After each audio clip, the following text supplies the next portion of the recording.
Hello and welcome to week 4 of the Elegance Ladies Challenge. First off, can I start off by saying thank you? Thank you for your patience. Thank you for your love. Thank you for the beautiful messages and words of encouragement that you've been sending to me as we've been going along this challenge together.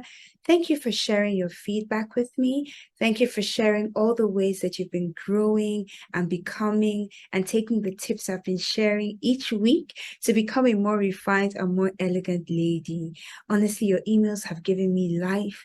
Your messages on Instagram, your comments on each of the videos, I read each one personally. And I know I cannot respond to everybody, but I do send some responses now and again. And I'm just filled with so much love. And I truly thank you.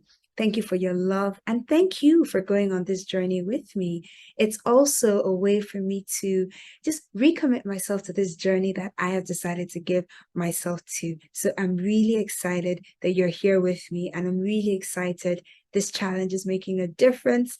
And I'm really excited we're going on this journey together. So, yay!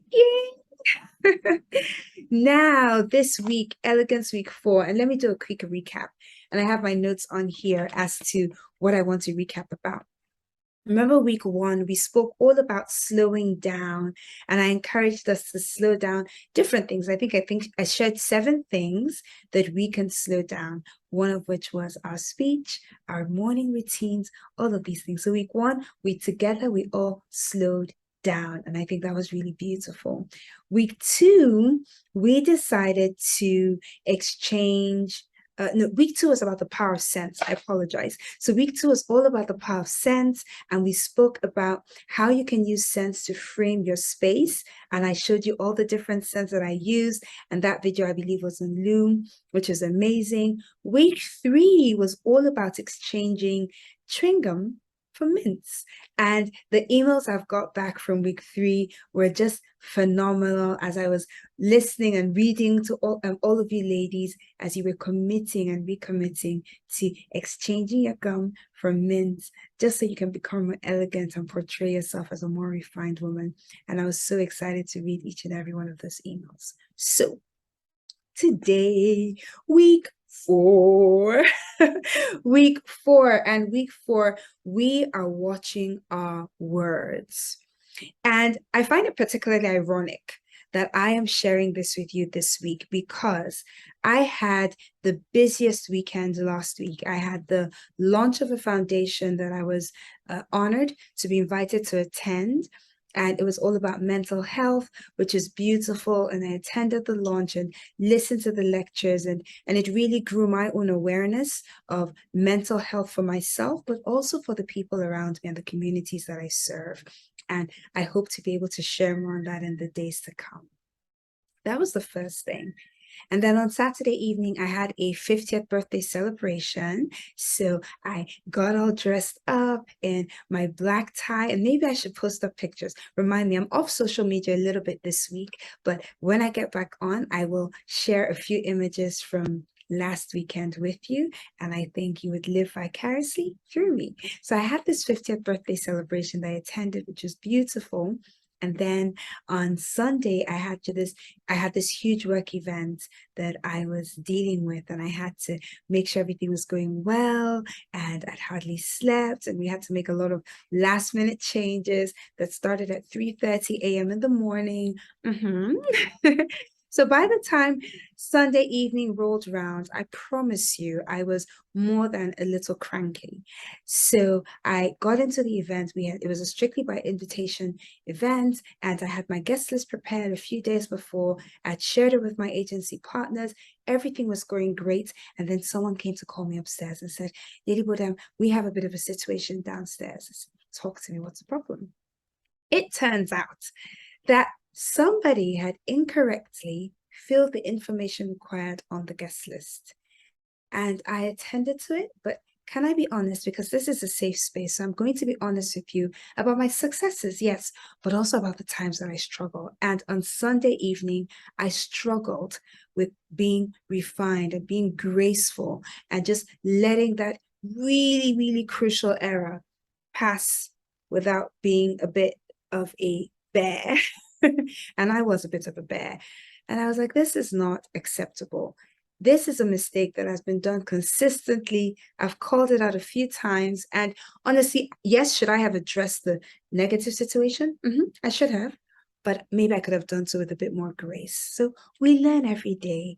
I am learning and growing in grace. You are learning and growing in grace. So we're holding our hands together and going on this journey together. So we're watching our words. And even though I didn't use anything abusive, I believe that my tone of voice could have been more gracious and could have been a bit more, yeah, could just have been a bit more gracious. So on Monday, I called the lady who I really told off and I apologized. And I told her, I said, I want to apologize to you. And she was trying to brush it off. I said, no, please allow me to apologize and to really get this out. So that you see my heart. And I was not trying to disrespect you, but I was trying to call out a situation and a behavior that I felt was not necessary. And then I apologized wholeheartedly and heartfelt, and she accepted my apology. And I had the rest of my day went quite well because I was like, oh, thank goodness I did that. It was like a huge weight lifted off my shoulders. So I'm going to start off by saying this. Number one, if you trip up at any point in time in your journey to becoming a refined, more elegant woman, apologize. A simple, heartfelt apology can do wonders. Okay, we're not superhuman beings. We're not perfect. We will make mistakes. We will drop the ball on occasion. We may hurt people's feelings, but it's just for us to be aware of when we do so and to offer a heartfelt apology when necessary. Okay. All right. Now, 3 things I'm going to say, and this video is going to be really short. This week, I want you to watch the types of words that you use. When people come in contact with you, how do they leave feeling? Do they leave with a sense of self-worth intact? Do they leave feeling confident and feeling assured? Do they leave with a sense of belief? Do they leave feeling that they've been seen? Do they leave feeling built up, or do they leave feeling torn down, feeling like everything in the world is is being shot to all sorts of places? Do they feel as if they can't get anything right? Do they feel like they're always making mistakes? Do they feel like they can't meet up? Do they feel like just one in a number of human beings on this earth? And I want you to ask yourself, how do you want people to feel when they come in contact with you? And then I want you to use that to frame your words this week and in the weeks to come. How can we be more gracious? So the magic words, of course, please and thank you, excuse me, and I'm sorry, as I explained earlier on, to use these words graciously in our vocabulary. So if you're asking someone for something, say, would you please do this? Or may I do that? Or would you mind if I did this? Or if it's okay, I would like to suggest this, or I would like to do this, depending on who it is you're speaking to. Let your speech be gracious and graceful, right? So the 4 magic words, please, thank you, I'm sorry, and what's the last one now? Please, excuse me. There we go. So excuse me. Okay, now these are the 4 things. I beg your pardon is another one you can say if you have made a slip up. And then I once read a quote that I thought was very effective, and I cannot remember where I read it now, so I don't want to misquote the person, but it says, are you angry? Say exactly what you said, but without shouting. In this way, you'll have been more effective, and then you will not have offended God. So isn't that beautiful? Say exactly what you said. If you're upset, say exactly what you said, but without shouting. And this is a learned art. Trust me, I know, because sometimes I just want to yell to get the frustration out. And I think now some of the people I work with are used to me saying things like, I don't want to use an unkind word on you right now.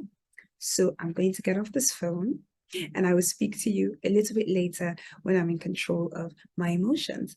A few days ago, some of the ladies that work with me did something that really upset me. And I read the messages in the morning and I said to myself, if you respond to this now, you're going to respond primarily from anger, and they will not hear the message you're passing.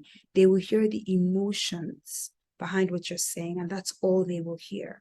And because human beings are very interesting with the way our brains process information and the way our ears work, they will just take away the emotion and leave the message. So I didn't respond until evening, when I had reflected and thought through exactly the feeling I wanted to leave behind and how I wanted to express my displeasure. And then I sent a voice note, and I explained that the reason I'm sending this note now is because earlier on in the day, I was too angry and too emotional to be able to have responded to this with any sense of kindness or any sense of graciousness or even any sense of fairness, because I was really upset. But now I've thought about it a bit, and then I was able to break down that conversation with, I hope, a bit more clarity and foresight. So watch what you say, especially when you're upset. Now, if you've heard me speak before, you've heard me say that I really don't think refined women should use certain types of words in their vocabulary.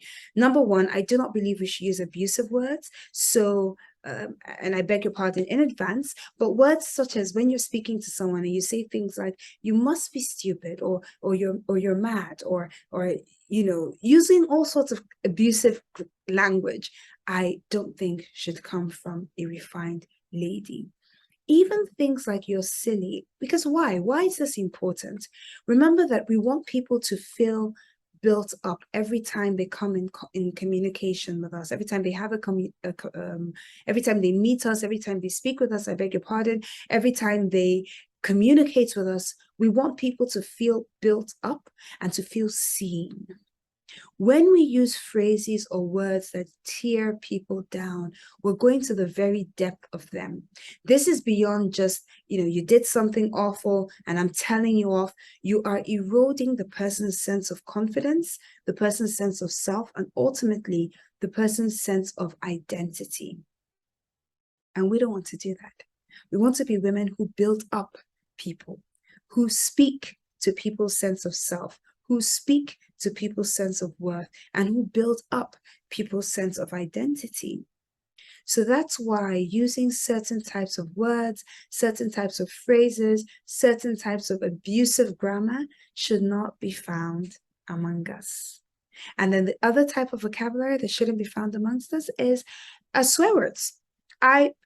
Personally, I just feel that as a refined woman, your speech should be gracious at all times. And the use of swear words is not in any way gracious or elegant. And again, it speaks to two things. One, can you not find any other word in the English dictionary or whatever other language you speak to communicate the sense of frustration that you're feeling? Throwing a swear word in is very easy, and it's a very great way of expressing annoyance or frustration or excitement or exhilaration or whatever emotion you're feeling. It's just such a lovely word to just throw in there, right? But does it mean that your command of the English language or whatever other language you speak is so limited that you have to have a one-size-fits-all kind of word that you can throw in irrespective of how you're feeling?